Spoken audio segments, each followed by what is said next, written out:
something you said. So I just recently interviewed Jose Johnson, right, from the Trumpet Gurus Yep. podcast, and fellow Pennsylvanian, and you had said something with him a couple of years ago. I don't know if you remember this, but that your time with the blues band, the Army Blues, has taught you that kind of your worth as a human being has nothing to do with your musicianship. Yeah, I And so mean I'm it's curious if there's a through line between your injuries and what everything that whole journey that you went on, and that coming to that conclusion. so I'll give you something very personal, and maybe I shouldn't. One of my faults definitely in the workplace is that I'm kind of brutally honest, and I don't mean mean, but like I don't feel like I ever grew out of the honesty stage from like a 4-year-old, right? There you Like go. my wife already knows to never ask my son how she looks when he's like 4 years old because little kids be like, "Oh, mom," my niece told my dad he felt my dad's a big guy. He's tall, like real stocky, strong, kind of built farm tough, Yeah. and he told she told my niece told my dad he felt uh squishy. You know? There you I go. feel like I do that. I feel like I tell people they look squishy in my own way. So, but anyways, I'll tell you the God honest truth. So, something that has occurred to me recently in life is that having a 1.5-year-old at home, he doesn't care if I played with Seth MacFarlane or get called to play at the Hollywood Bowl or get offered a chair on Broadway or whatever. I'm just his dad. And he'll probably have more of an impact. I'll have more an impact on his life playing trumpet. Bought him a little plastic blue pea trumpet, and when I play that in the living room, he just goes nuts. That to him, when he's in his old age and I'm long gone, that's what he's going to remember. He's not going to care that daddy was a top call of this or that or whatever, and it's stuff I'm proud of, and I'm sure he'll be proud of that. But Absolutely. I remember those kind of moments with my dad or my grandparents, my grandma playing piano. Like I remember the most private moments I had with them. And having becoming a parent, I had to really learn quickly how to balance my musical life and my wife and my son.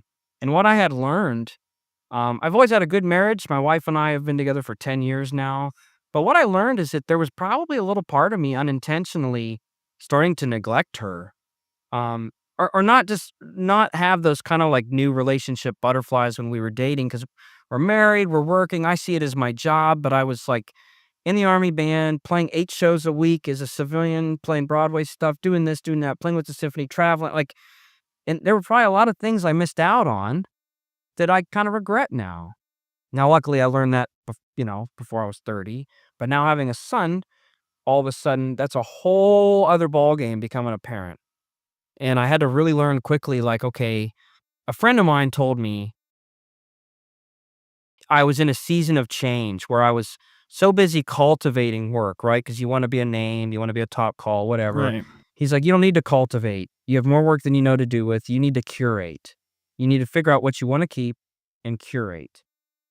And so now I'm in a season of curating. I'll always take more work, new things, sure, but there's definitely things that I've let go. So that way I can make sure I'm present for my wife, the mother of my children, my son, and we're gonna have more kids, in the near future.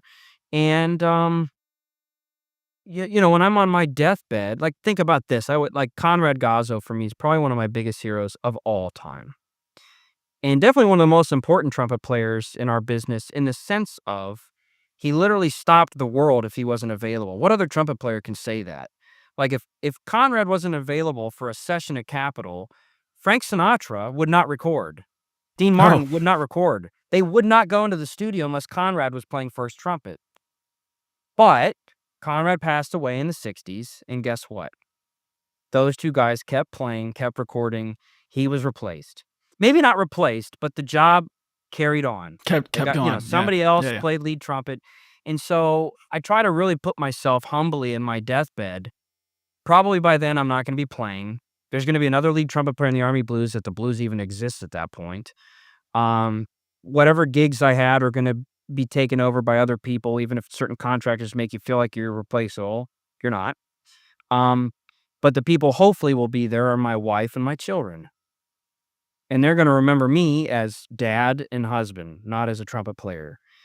And through that experience, as a parent, as a husband, getting this job, uh, it's very humbling because we grow up, I spent my whole, like, childhood and adolescence and college trying to, you know, do this for a living, and here I am, and it's hard. We associate people, like, I feel like we value certain people based on how good they are, and trying to really realize that your musicianship has nothing to do with your value as a person or what you can contribute or a relationship you can have or a friendship you can have with somebody. Music has nothing to do with that. I mean, I always tell everybody, like, let's just chill out. We're not curing cancer. I'm not saying music's not important, but certainly, like, during the pandemic, we weren't saving lives playing music. Some people don't like that I say that, but it's just the truth. We weren't essential workers. We weren't. We weren't saving anybody.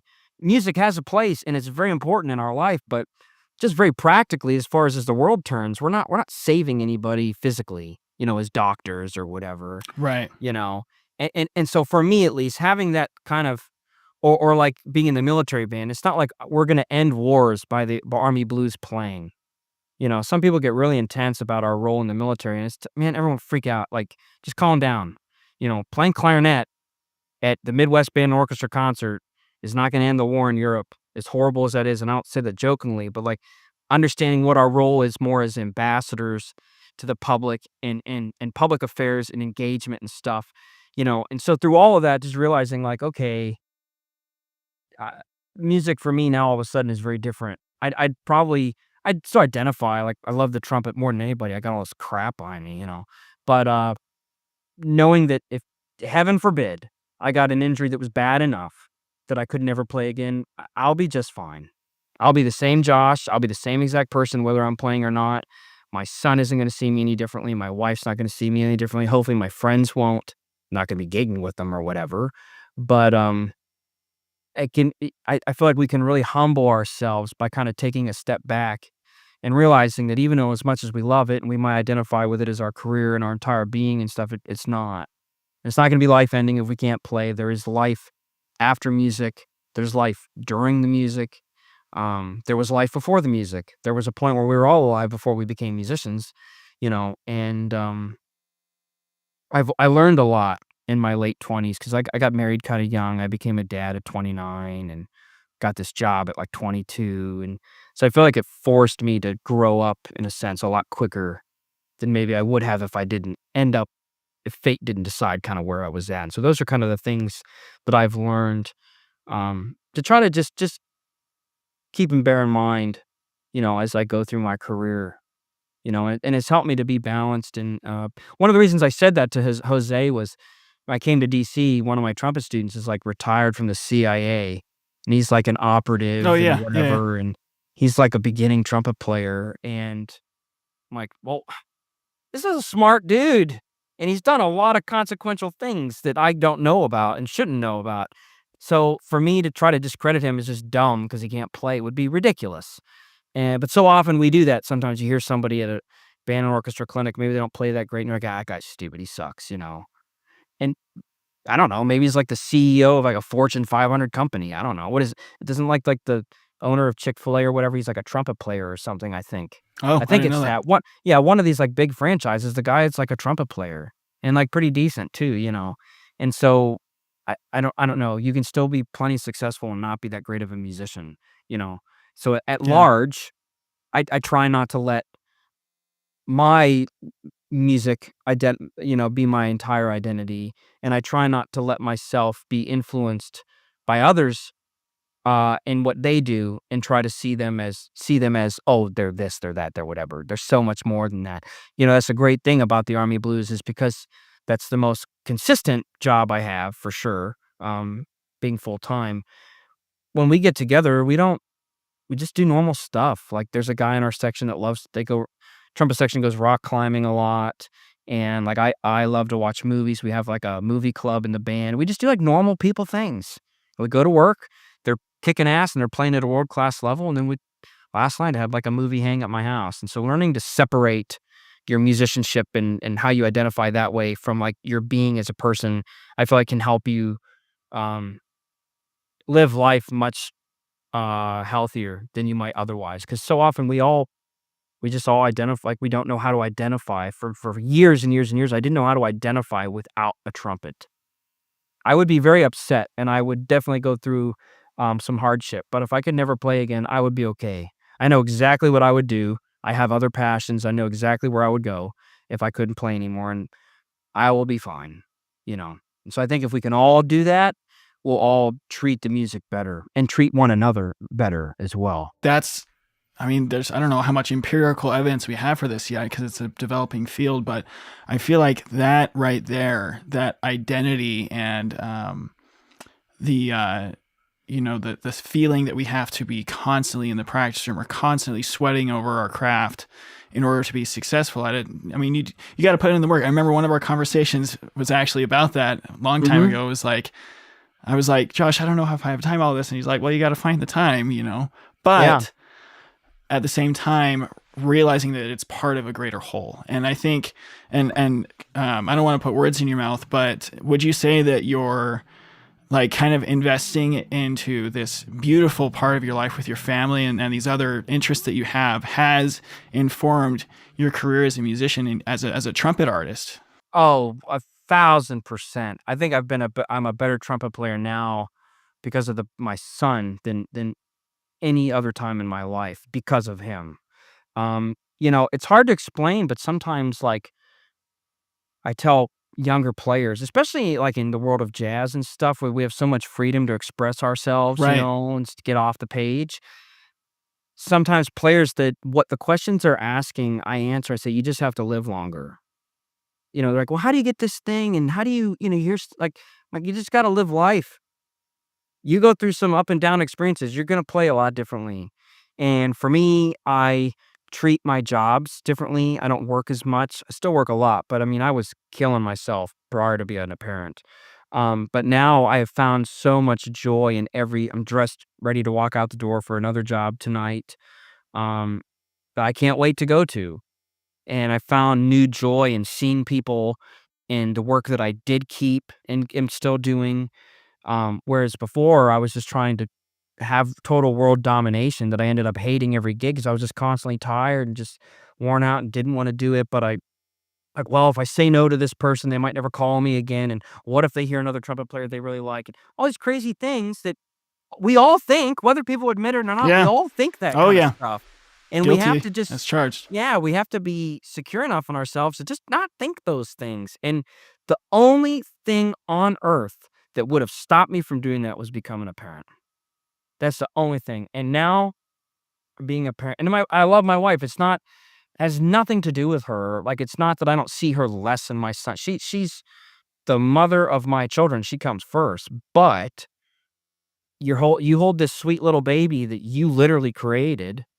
She did the hard work, but created together. Right. And it just, the instant I saw him, everything, my entire life changed. And now with him, again, like he comes through my little door in my office and he just loses his marbles when he comes home from daycare. He sees me sitting here. He gets so excited. He starts pointing at all my trumpets and he just wants to jump up on my lap, touch the keyboard and hit all his there's no better feeling on earth. And so I feel like I treat music differently than now because of those experiences. For sure. 100%. Hey, thanks for tuning into this episode of Trust the Process, the official podcast of Musician Unchained, the newest coaching program dedicated to helping musicians navigate and overcome injury. But before you go, I have a few quick ways you can stay connected and support our growing community. First of all, I'd love to hear from you. Shoot me a text with the link below and share your thoughts, questions, or just say hi. You can also check the show out on Instagram, Facebook, and TikTok. We also would love to see you in our Facebook support group, Trust the Process Podcast Injured Musician Support Group. If you found value in today's episode, consider making a donation to support our mission of empowering musicians worldwide. Every contribution helps us create more content and resources for you, so visit link number 2 below to support the mission. If you decide to donate, I'll send you my newest resource, the Injured Musician Toolkit, which is an ebook designed to give you tools to help you get through your injury. Subscribe to our newsletter to get exclusive insights, tips, sneak previews of episodes, and announcements straight to your inbox. Act now and I will send you a free gift. So sign up at www.musicianunchained.com/newsletter. And if you or someone you know would like to go deeper with me in the topics of injury and mindset, head over back to musicianunchained.com and check out the Let's Hang tab.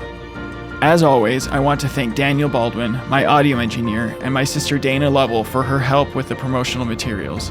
There is no podcast without them. But before I go, I want to tell you how much I deeply appreciate your time and support. You are not alone on this journey. There are musicians and educators out there who need this resource, and we need to get it to them. Together, we are breaking the chain of old habits and thought patterns that don't serve us anymore, and unchaining the potential within ourselves to face each challenge with strength and resilience. So, as I always say, keep on keeping on and keep trusting the process. Until next time.